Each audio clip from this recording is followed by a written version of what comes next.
नमस्कार, मी झुंजार पत्रकार आज तुमच्यासाठी घेऊन आलोय खास खबर। आपल्या कुरोली गावामध्ये वटपौर्णिमेचा सण अतिशय उत्साहात साजरा करण्यासाठी सर्व गावातील महिला या ठिकाणी जमलेल्या आहेत।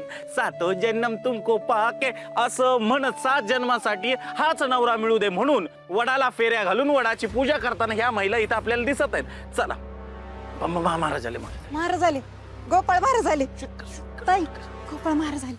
महाराज आज वटपौर्णिमा आहे तर वडाची पूजा करूया का? हा चला चला चला।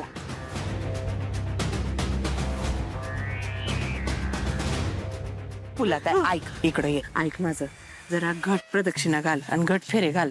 7च्या ऐवजी 14 लागू दे आणि काय म्हणायचं का पुढच्या जन्मी मला ह्योच नवरा हवा आणि अय माझी बाय चांगले डझनवर पोरं मागून घे, माझ्याकडे परत यायला नको बरं काही। रंजी, प्रत्येक वेळेला माझं कसं तू वाईट चितत असतीस ग? अगं पुढच्या जन्मीचं काय, ह्या जन्मीच मला नुसता लई कटाळा आलाय बग, लई जीव वैतागलाय माझा नुसता त्यांच्यामुळे। आधीच कसे वागतात बघितलं ना, माझ्यावर त्यांचं जरा तरी प्रेम आहे का नवरा म्हणून? काय ते ए काय ते पूजा लवकर आटपा, काय गोळ काढत बसलाय? हा हा हा तेच सांगते मी फुलाताईला की बाई या जन्माचं जाऊ दे, पुढच्या 7 जन्मांसाठी ह्यो माझ्यासाठी ठेव नवरा। या जन्मी तर हडपून बसलीये माझ्या नवऱ्याला। काय का आता रंजी, अगं एक तर तुझ्यामुळे मला माझा संसार मनासारखा करता नाही आला, निदान पुढच्या जन्मी तरी माझ्या मार्गे येऊ नकस तू। हे बघ, मी त्यांची पहिली बायको आहे आणि माझा हक्क आहे त्यांच्यावरती, त्याच्यामुळे ना तू काय केलेला उपवास आहे ना तू सोडून दे आणि वडाजवळ पूजा करून ना दुसरा नवरा माग बाई। ऐकलं का काय म्हणते फुलाताई? बाई नवरा म्हणजे काय विटक चिटक कापड आहे का खराब झाल्यावर बदलून घ्यायला? पुढच्या जन्मी काय मला एवढा देखणार रुबाबदार नवरा मिळणार आहे का? ते काय नाही, पुढचे सगळे जन्म हेच माझे नवरा। नाही, माझा नवरा आहे तो, माझा अधिकार आहे त्यांच्यावर। माझा नवरा आहे सांगितलंय मी। हे बघ, मी पहिली बायको आहे त्यांची, तो माझाच नवरा आहे। माझा नवरा आहे। ब्रेकिंग न्यूज झालेली आहे। तुम्ही पाहत आहात या ठिकाणी मी माझा जीव धोक्यात घालून ही एक महत्वाची बातमी आणलेली आहे।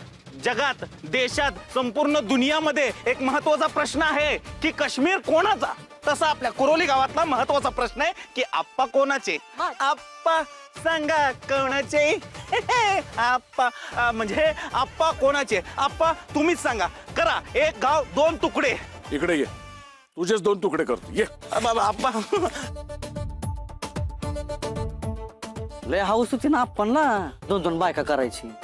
आता बघा म्हणाव, आमच्या काळात नव्हतं लगा असलं। पण लक्षात येते का, आपणचं पुढच्या जन्माचं पण बुकिंग आहे, आपल्याला ह्या जन्माचा बायको भेटाना। होय की लगा? लगा मी तर वाटतंय बिन लग्नाचा मरतोय का काय? अवघड आहे लगा। अरे आप्पाचं आता असं पुढच्या जन्मी तर लय अवघड आहे आप्पाचं। रे काय चाललंय ग तुमचं? आणतो तो आगे इकडं। आता ना मीच बांधतो आणि उलट्या फेऱ्या मारतो आणि त्या वडाला ना हात जोडून विनंती करतो की बाबा पुढच्या जन्मी तरी मला ना चांगल्या बायका दे म्हणून। अहो काय करता हे? लय तुम्हाला खुमखुमी भांडायची धावतोच तुम्हाला। कुठं काय भांडतोय आम्ही? आमची मस्करी चालली होती होय ना ग फुलाताई? दोघी बी एकत्र पूजा करतो। हा ए चला आटपा लवकर। हा हा चल ग सोबत माझी लाडकी चल।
लक्या, अरे हे माझ्यासाठी तर नसन ना नटून आली। बाई हाय का फुलाताई? बघ कोण आलं? अगं डिंपे, पूजेचं ताट घेऊन इथं काय करते? डिंपल, अगं तू कोणासाठी पूजा करायला आली इकडं?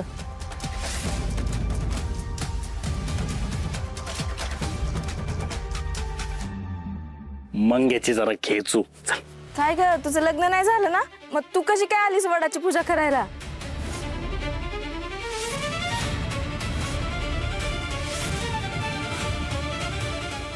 अगं बोल की नक्की काय भानगड आहे? आता कसं सांगू तुम्हाला, हे सगळं मी माझ्या होणाऱ्या नवऱ्यासाठी करते.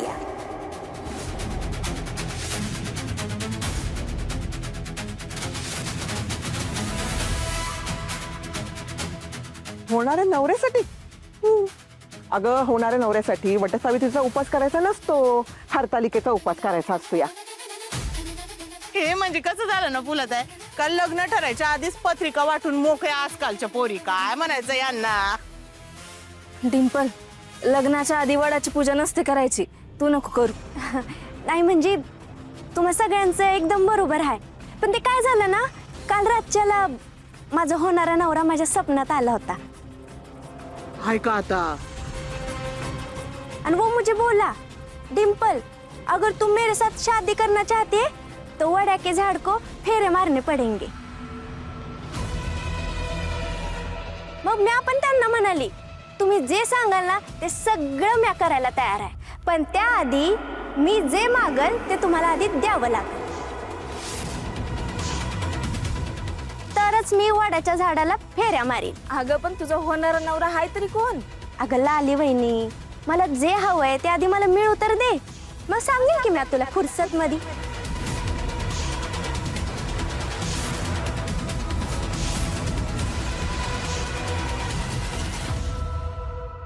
ही 100% माझ्याबद्दलच बोलती. चला चला चला चला चला. होय, कसा दिसत होता तुझा नवरा? माझा होणारा नवरा रुबाबदार राजकुमार. हा, कुरळे केस होते का त्याचे? नाही, एकदम झुपकेदार केस होती त्याची. हाईट आणि बारक होतं काय? अजिबात नाही, अमिताभ सारखा, काय? मी अमिताभ बच्चन सारखा उंच होता. उंच उंच. पण त्याची तब्येत पण होती. म्हणजे मीच की. ए तूच की. मला सांग, हँडसम होता का माझ्यासारखा? हे तुमच्यासारखा उंदीर तोंड्या नाही तो. माझा नवरा बॉडी बिल्डर होता. अगं डिंपल, ते काहीही असू दे, पण लग्नाच्या आधी वटसावित्रीचा उपास करू नये, ते शास्त्र असतं या. वय ग डिंपे, असं काही करू नको बर का, आत्यांना कळलं तर मारतील. डिंपल, उगा स्वतःचा हास्य करून घेशील. नको करूस पूजा, जा घरी. ठीक आहे, मग मी आत्ताच्या आत्ता लगेच लगीन करते, म्हणजे मला वडाला फेऱ्या मारता येतील. हा काय? चल चल चल, तिकडे मंदिरात तिकडे करू लग्न. वय वय मंगेश दादा, तुम्ही पुढे जा आणि तयारी करा, मी आलीच. दादा म्हणती, दादा म्हणती, दादा दादा म्हणती, दादा म्हणते. अरे मी काय दादा आहे का तिचा? हा, तिला मी भाऊ बिऊ नाही तिचा. अरे तुम्ही आहेत की भाऊ? शांत हो. नुसता माझा अपमान करते.